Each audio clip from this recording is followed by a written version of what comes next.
Hi, I'm Elena from Manhattan. Please like and subscribe. I was raised by an amazing single mom who worked as a cleaning lady in a fancy hotel. Even though we weren't rich at all, I always had everything I needed. And more importantly, I always knew I was loved. Once, when I was 7, Mom took me to the hotel with her. While she was busy cleaning some rich lady's suite, I spotted something sparkling under the bed. It was a gorgeous diamond necklace. Look, Mom, look what I found! Elena, where did you take this from? We have to put it back.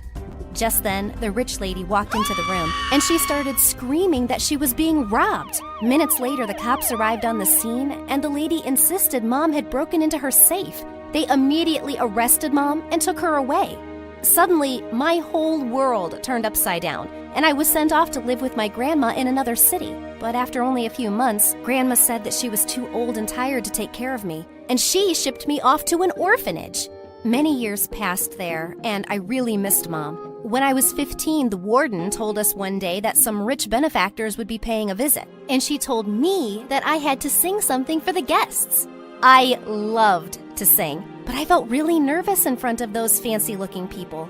I closed my eyes and gathered all my courage. People have a way of bringing you down. I've been told I'm not good enough. I wish they could be in my shoes just once to hear how their words sound so rough.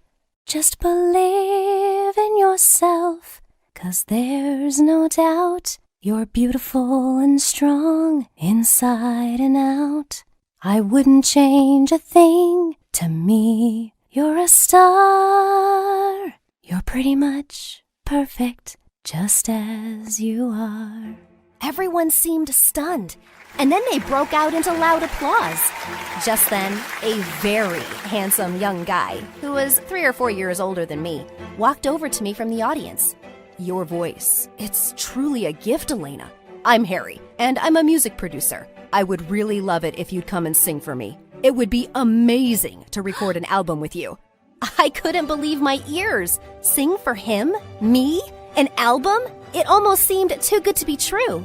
But before I knew it, he'd made arrangements for me to leave the orphanage and was whisking me off to his huge mansion. He introduced me to his lovely parents, and then a maid led me to the most gorgeous room. The second they left, I jumped onto my huge bed. This was awesome! But then I went downstairs for dinner. I bumped into a girl in the hallway, and she started screaming at me. Watch where you're going, you clumsy moron! When were you hired as a maid? You're fired! I'm not a maid.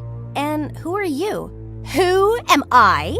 I'm the mistress of this mansion and Harry's fiancé. Just then, Harry came running in. Amanda, remember I told you we were looking for a talented young girl for the new project? Well, we found her, and she's staying here as my guest. Staying here? Are you crazy? You didn't think it was important to ask me first? I'm your freaking fiancé, and no way is this beggar girl living here. He took me by the arm and pulled me into a room. Harry was engaged? He was too young. And to this witch? What is wrong with you, Amanda? Don't make me say something I might regret later. Yes, you're my fiancé, but we both know why. You're not allowed to interfere with my music. Yeah, we both know why. And you'd better not forget it, Harry. Your family will be broke if my dad finds out you don't want to marry me. I started training with a vocal coach, and soon enough, I was ready for my first song. On the morning of the recording, a maid walked in with some tea. Hey there, miss. Drink this. It's good for your throat and will make you sound even lovelier. I was touched by her sweet gesture and gulped it down before rushing off to the studio. But the minute I started singing, something really strange happened. I love you, baby. I cleared my throat and tried again, but my voice just kept cracking, and I had no idea why. Harry looked shocked, and the director started shouting angrily. What is this rubbish, Harry? I'm a very busy man, and this is a waste of time. She obviously can't sing a note. I rushed out of the studio in tears and stepped out in the back alley. There, I ran smack into Amanda, who was laughing her head off. Oh my God, that was so funny. You sounded like an ugly toad. Wanna go home so we can drink some more tea? Wait, what? Did you put something in my tea? Are you insane? Why would you do that? Because I know what you're up to, you gold digger. You're trying to impress Harry because you're after him and his money. But you're not getting either over my dead body. With that, she pushed me really hard into the garbage dumpster. I was so furious that I pounced on her. As we were screaming and wrestling, someone pulled us apart. Stop it! What's wrong with you guys? What's happening here? And suddenly, she burst into crocodile tears, acting all hurt. This filthy rat has gone crazy. She's just angry she couldn't sing, and she's taking it all out on me. She tried to kill me, Harry. This is what happens when you pick up poor people and try to help them. I'm gonna call the cops. No one's calling the cops. Elena, please just go home with the driver. We'll talk later. It made me upset to see his disappointed face, and I quickly left. This Amanda was an evil witch who was out to get me. Oh, Mom, I wish you were around. I wouldn't have to deal with any of this. Later that night, I heard someone playing the most beautiful music. I followed the sound to the library, and I saw Harry sitting at the grand piano. Suddenly, he looked up straight at me. Oh, sorry. I didn't mean to bother you. You're not bothering me, Elena. Come join me. I sat next to him, and he asked me to sing this new song he'd written. As it ended, he turned to me with a smile. There's that beautiful voice I know. Listen, Harry, I'm sorry about what happened in the studio. It's okay. You were just nervous. We'll get you back there again. In fact, this music I'm playing is part of an album no one knows about yet. You're the first one, and I wrote this song for you. For your voice. It's perfect. As Harry looked into my eyes, I felt butterflies in my stomach. He moved a little closer and put a hand under my chin. Was he going to kiss me? I suddenly jumped off the bench. I should really go to bed now. Good night. And with that, I fled from there, my heart going 100 miles a minute. After that, I decided I was going to focus on my music only, and I definitely couldn't be alone with Harry, which wasn't too hard, because Amanda had practically moved in and was always clinging to him like a snake. One evening, when I returned to my room, I switched on the light and screamed. Freaking Amanda was sitting on my bed. She instantly leapt at me and pinned me against the wall. Amanda, what the heck are you doing? I'm warning you, witch. Do you think I don't see what's happening? I have my eyes and ears everywhere in this house. Half the staff here works for me.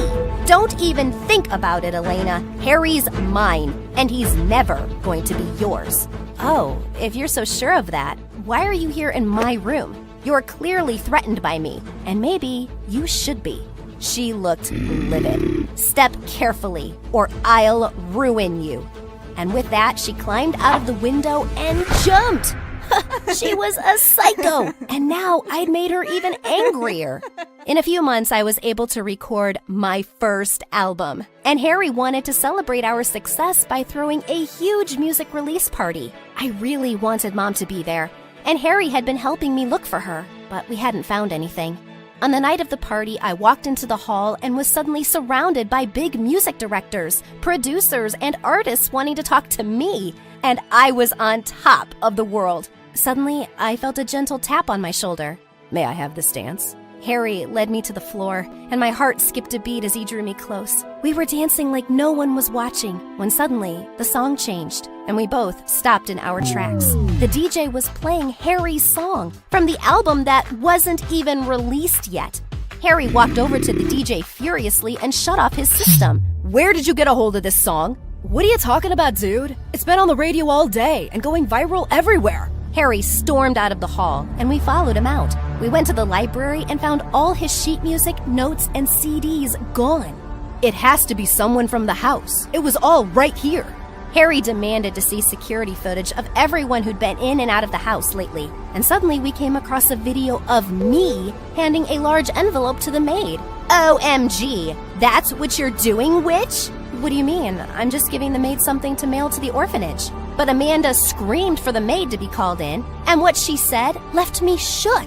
Oh, this. Miss Elena told me to drop this package at some music producer's studio 2 weeks ago. What? Oh my God, why are you lying? I didn't do anything of the sort. Harry, please, you have to believe me. The disbelief on Harry's face just broke my heart.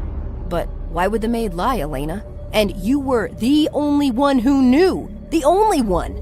I trusted you. And you sold my work? Harry, I would never do that. But suddenly Amanda leapt forward and slapped me. You thief! I always knew what you were like. Harry, will you call the cops now? If anyone has something to do with all this, it's you, Amanda. I know it's you. I leapt forward to attack her, but Harry stopped me. She didn't know about that music.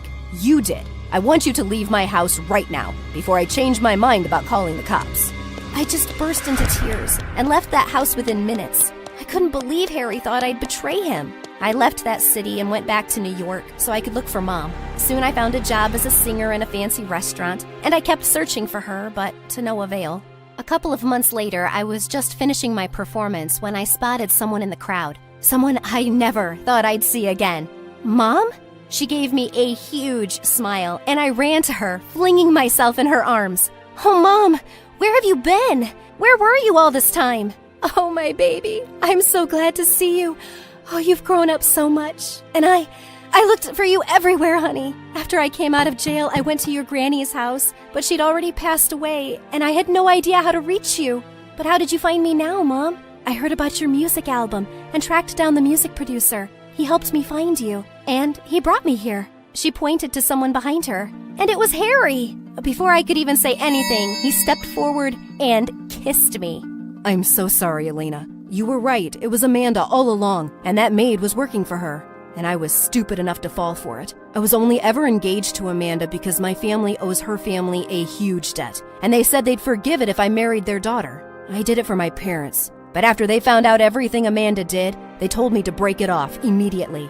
I knew he couldn't possibly love that witch. Please forgive me for doubting you. And I'm a much poorer man now, but I'm yours, if you'll have me. I love you, Elena. I forgive you, Harry. And I love you too. Bye, Mrs. Jenkins. Thanks for having me for dinner. Bye, Brent. Tell your mom I said hi. I'm an ordinary teenager with a strange story. Or maybe not. Stick around and listen to the rest of my story. My family always had issues with maintaining their weight. I figured this is why my best friend and I, Timothy, who lived next door, got along so well. We were the same size. Timothy had a younger sister, Sherry, who hung out with us. She wasn't one of those whiny little sisters. Sherry was actually pretty cool. I never really thought about my weight until that one time when Granddad needed to go to the hospital, and those firefighters had to bust those walls down with a sledgehammer to get him out. Granddad had been bedridden because of his weight, and when he got sick, Mom called an ambulance. I watched as the paramedics came to the room to get him and told Mom they needed help to move him. They called the firefighters, and that's when we lost the wall of the house. A crane was used to pick Granddad off the bed and place him on the trolley. Then they used an automatic pulley to pull him into the ambulance. The eyes of the neighborhood families bore into my Granddad as though he was some kind of spectacle at a circus. When they finally got Granddad in, they whisked him away. Sadly, Granddad didn't leave the hospital that night. It was then and there, I decided it was time to lose some weight. I checked YouTube, watched a few videos with some reputable doctors and physical trainers, and got started. The first month was hard.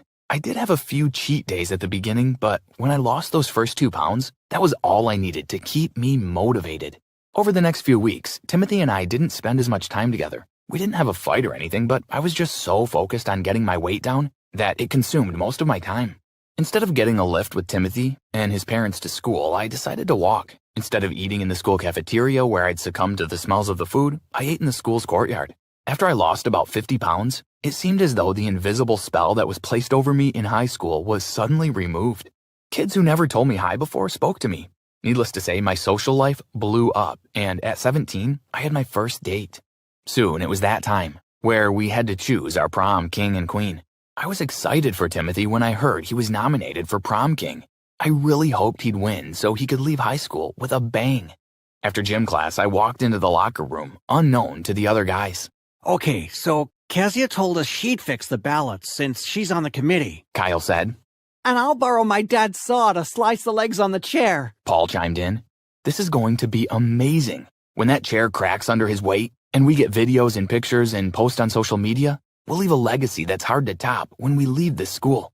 I quickly grabbed my bag and headed out of the locker room unseen. As soon as I got home, I walked over to Timothy and knocked on the front door. Hey, Brent. How are you? Haven't seen you around lately. Mrs. Jenkins smiled. I'm okay. Is Timothy at home? I really need to speak to him. Timothy, Brent's here. Mrs. Jenkins gave me one of her mama bear hugs. It was nice seeing you. Don't be a stranger. She walked back to the kitchen and I watched as Timothy came down the stairs. What do you want? Timothy folded his arms across his chest as he stopped in the middle of the staircase. I told Timothy what I heard in the locker room. Seems to me you're jealous because you lost all that weight and you still couldn't make the cut for prom king. I'm just trying to save you from— Save me from what? People who pretend to care one day and the other days just walk away from you? You made your choice to reject me, so don't come in here pretending that we're still friends, because we aren't. Timothy walked up the stairs and I turned to walk away when Sherry called behind me. Hi. Didn't mean to listen in on your conversation. Hey, Sherry, you've got to talk to him, I pleaded. I'll see what I can do. Thanks, Sherry. I kissed her on her cheek and let myself out of the house. On the night of prom, I was pretty nervous. I stood in the crowd with my then-girlfriend, Victoria, and watched as Timothy proceeded to the stage when his name had been called as prom king. I tried to tell teachers at the school about what was going to happen, but they said unless I had proof, then it was my word against my peers. Timothy got up to the stage and waved at the crowd who was cheering him on. I watched as cell phones were lifted in the air and students began to record and take pictures. My stomach churned. I knew what was about to happen, but there was nothing I could do about it. After the prom queen was called up and they took a few photos, it was time for the king and queen to sit on their throne. As Timothy sat on the chair, a loud pop came from the chair as the chair legs broke off. Timothy's arms flew in the air, and finally the chair toppled off the back of the stage. There was silence for a few seconds, then an uproar as the students laughed at the sight. Even Victoria doubled over with laughter. I rushed to Timothy's side. He held his arm and groaned in pain as teachers tried to help him up. But Timothy was a big dude, so it took them a few minutes. An ambulance was called, and I drove back with Timothy to the hospital. At the hospital, Timothy was wheeled away, and I sat in the waiting room. I called Timothy's parents as well as my own to tell them what happened. Mr. and Mrs. Jenkins and Sherry arrived before my parents.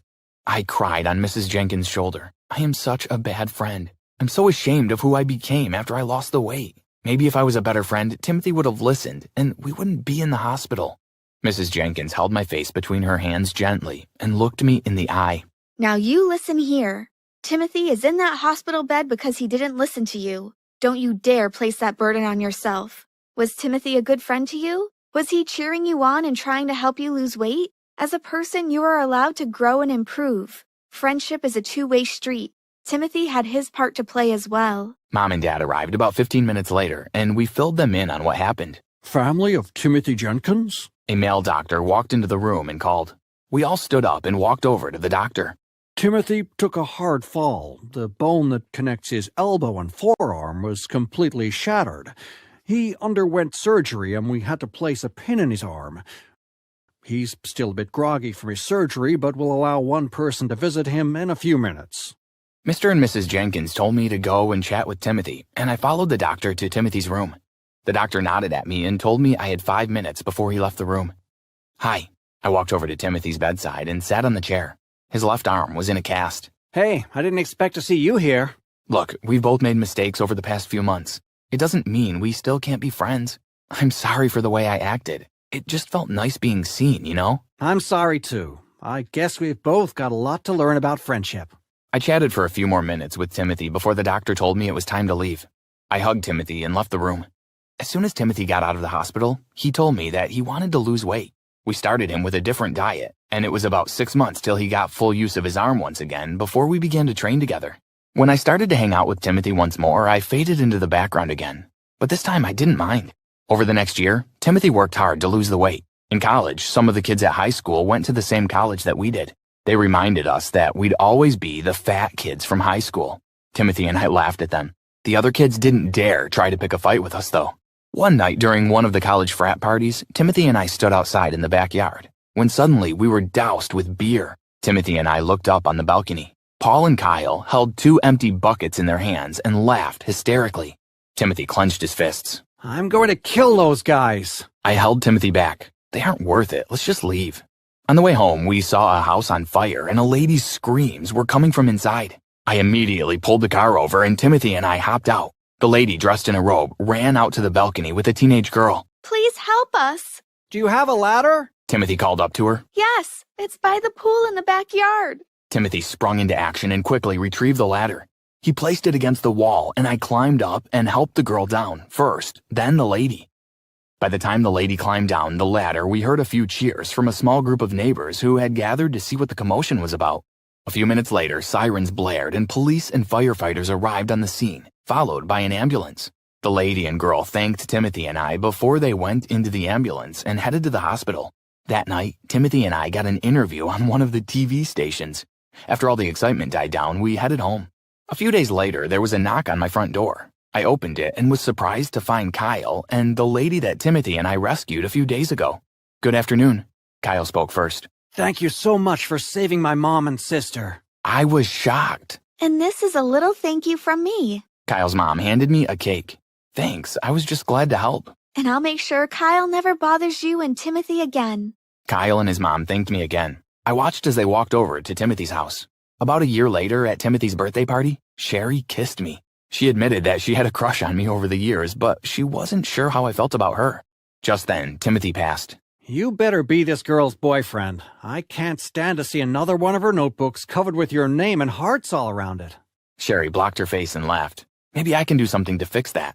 After the party, Sherry and I went on a few dates. I must admit that it did feel a bit weird at first, but after our 5th date, I asked Sherry to be my girlfriend.